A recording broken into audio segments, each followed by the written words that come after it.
What up, YouTube? We're here to learn a lot more about Zoro. We're here to find out what his real goal is after time skip. Be sure to comment down below and let me know what you think, and let's dive into it. Here we go. Is there any character that can seriously challenge Roronoa Zoro's loyalty towards his captain, Monkey D. Luffy? The first mate of the Straw Hat Pirates that stood side by side with the future king of the pirates against the strongest creature in the world. That was willing to sacrifice his life and dreams at multiple occasions, swearing his allegiance and resolve to become the strongest swordsman in the world to Luffy while almost bleeding to death. A man so powerful that he was able to cut Kaido, a feat that only Kozuki Oden, the strongest of the samurai of Wano, was capable of doing, and a user of Conqueror's Haki, usually a sign that a person is meant to lead and rule and not follow another man. By the way, not the only thing that he has in common with the Dark King, Silvers Rayleigh, another absolute legend of the story, who was the right-hand man of Goldie Roger, the first pirate king. So how is it that Zoro is willing to sacrifice so much for Luffy, to the point where his loyalty to his captain is an even more respected and inspiring part of his character than his skills as a swordsman, his discipline, or his determination? I strongly believe that Zoro is as respectable and awesome as he is for his loyalty due to his change and growth throughout the story. If he had simply been loyal and trusting to Luffy right from the start, it just wouldn't have had the very same impact. Because when Luffy first meets and frees Zoro and basically bribes him into joining his crew, Zoro is very much a lone wolf type of character that hunts pirates on his own, following his very own path. Really, you can very easily see why Zoro has the will of a king and could have become an immensely powerful leader on his own if he never had met Luffy. At the beginning of their journey, I think it's fair to say that Zoro sees joining Luffy as a useful step towards reaching his goal of finding and defeating Mihawk and becoming the strongest swordsman in the entire world. These here are the 5 major moments in the story that turn Zoro into one of the maybe the most loyal and respectable characters in all of anime and made him my personal favorite character in all of One Piece, in case that wasn't obvious. Being completely humiliated and almost killed by Mihawk at the Baratie, his objection to Usopp returning to the crew on Water 7, his sacrifice on Thriller Bark, swallowing his pride and begging to train under Mihawk during the time skip, and of course pushing himself to the brink of death during the raid on Onigashima. So, getting to face off against Mihawk so early on into their journey, before even reaching the Grand Line, was the best thing that could have possibly happened to Zoro, really. This humbling defeat against Mihawk changed his perspective on the world fundamentally. Well, I think we all know that he was far from being the strongest here. At the same time, he proved to us his potential to be it, and more importantly, I think, his determination for the very first time here. He would rather die for his value of being an honorable swordsman than run away. And not only did he get recognized by Mihawk for this, but more importantly, Luffy showed that he was more worried about his health than his skills as a swordsman, and he also showed unwavering faith in Zoro's ambition and dream to make it a reality. And so, having seen Luffy risk his own life a number of times already at this point for his friends, it changed Zoro's view and made him respect Luffy for both his strength and his willingness to die for the right cause and values. Remember, these are the 2 things that are the most important to Zoro. And so this feeling of respect just keeps on building up, with Luffy saving Nami on Arlong Park, reaching the Grand Line, freeing Drum Island, and finally Alabasta from the rule of one of the 7 warlords. At this point, Luffy has fully earned Zoro's respect, proving himself as powerful enough to be his leader. Now, Zoro is probably much more aware of the hierarchy and his position in the crew at this point than any of the other Straw Hats, because by accepting Luffy as his captain, Luffy also now carries Zoro's personal pride and honor as a swordsman. And so when Usopp disrespects Luffy and then wants to rejoin the crew without an apology a bit later, Zoro sees this insult to Luffy as an insult to him personally. After all, discipline and respect towards those who are stronger than you are two of the main things that he took away from his Wano training in Shimotsuke Village, which we have seen a lot during the Wano arc as well. And so I would say that Zoro is both right and wrong here at the same time. He rightfully teaches Luffy a valuable lesson about being a good leader and warns him that being a pirate isn't a game.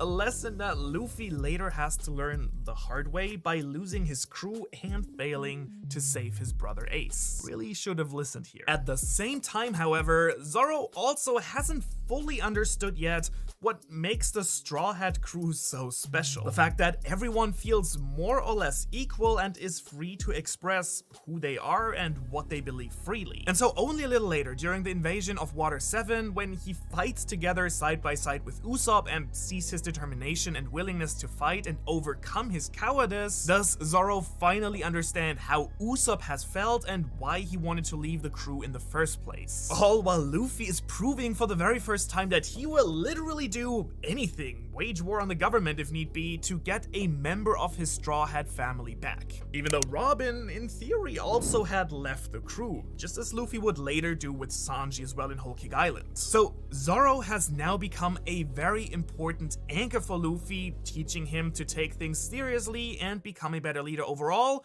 while at the same time also learning to appreciate the love and care the crew has for each other. And that is actually something I personally feel like a lot of people tend to overlook here, and just another reason I think that makes Zoro so awesome. Literally taking on all of Luffy's pain without so much as a second of hesitation on Thriller Bark then is probably still my favorite moment in the entire story up to this point. It's just so much raw emotion. Like, legit, whenever you feel like you need a good cry, just rewatch this scene. In case you forgot, Zoro is already pretty much unable to stand up himself when he blocks Kuma's path to an unconscious Luffy. He bargains for him to let Luffy go in exchange for his own life. Kuma then, kindly enough, I guess, takes him up on that offer and, using his unique devil fruit powers, extracts all of the damage and pain that Luffy has accumulated during his fight and gives Zoro just a small taste of it, which already brings him to his knees. He then lets him know that taking in the rest of this pain will kill him. Quick side note, since Kuma was actually not an enemy as we now know, I suppose he probably made sure that Zoro would not actually die, but he didn't exactly hold back either, as we can see. And Zoro does not know this, of course. And yet, without so much as a moment of hesitation, he just steps right into that bubble, which then of course leads to the most epic moment of all time, where Sanji finds him standing there, bleeding, telling him that nothing happens. Now, this is of course the ultimate sacrifice he's willing to make here for Luffy. He puts the dream of his captain and the way he's able to change the world above his own dream. Zoro has completely left behind the idea that Luffy is merely a stepping stone for himself. Luffy's dream is now also his dream, or part of his dream. But it does get even crazier from here, because remember how Zoro knocked out Sanji, who was, by the way,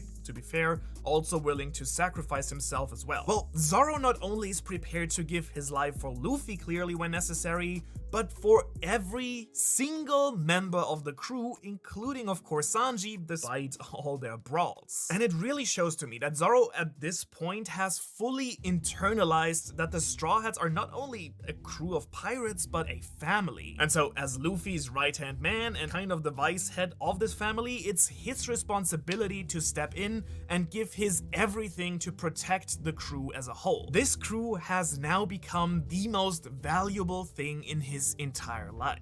And so all of this goes to the next level when Zoro is sent to Mihawk's island after Sabaody. Because after seeing that Luffy lost Ace during the war, he throws away his honor and begs Mihawk to train him. At first, Mihawk's reaction to this is being absolutely disgusted. He thinks that Zoro is simply too weak to leave the island on his own and that he has lost all his pride as a swordsman. It's only when he finds out that Zoro already defeated all the mandrill monkeys and decided to stay behind anyways that he does see the truth of the matter. Zoro has made Luffy's dream part of his own, and he wants to make Luffy the king of the pirates above all else. He wants to become the strongest swordsman in order to help his captain get there and protect his crew from ever having to suffer through something like on Sabaody ever again. And so in this moment, he's willing to throw away his personal honor as a swordsman, what used to be his biggest value in life, because his honor as a vice captain of the Straw Hat crew is now much more important to him. I've actually made an entire video about Mihawk in this situation, explaining his crazy character development during and after the war, so if you want the whole story, check that out. But in short, for here, Mihawk has learned Luffy's crazy power and potential during Marineford, a man who got the respect of both Shanks and Whitebeard, and thus in the end decides to train Zoro and acknowledges him as a worthy swordsman and apprentice of his. In other words, Mihawk really sees how much Zoro has grown as a person and grows himself. And so, not only does this turn Zoro into one of the strongest people in One Piece after the time skip, but it also earns him a crazy bounty of 320,000 berries, which I'm honestly really jealous of. And now it's at over 1 billion. I have 580,000 subs right now, which if it were dollars and converted to I'm gonna leave this guy's information in the description down below. Bounty for me. By comparison, even Treble, a man that consists to 99% of slime, has a bounty of 99 million. So please, if you want to help me overtake Treble by subscribing to the channel and raising my bounty, that would mean a lot to me. Which brings us all the way to Wano and an arc that coincidentally mirrors a lot of the events we've seen during Thriller Bark. And so it might or might not be surprising for you to find out that Zoro once again has pushed himself across his limits for Luffy and the crew. First, he's come face to face with Kaido himself, side by side with his captain, something we honestly all wanted to see really badly, and then dealt some real damage to the Yonko, earning his respect and revealing his conqueror's haki to us.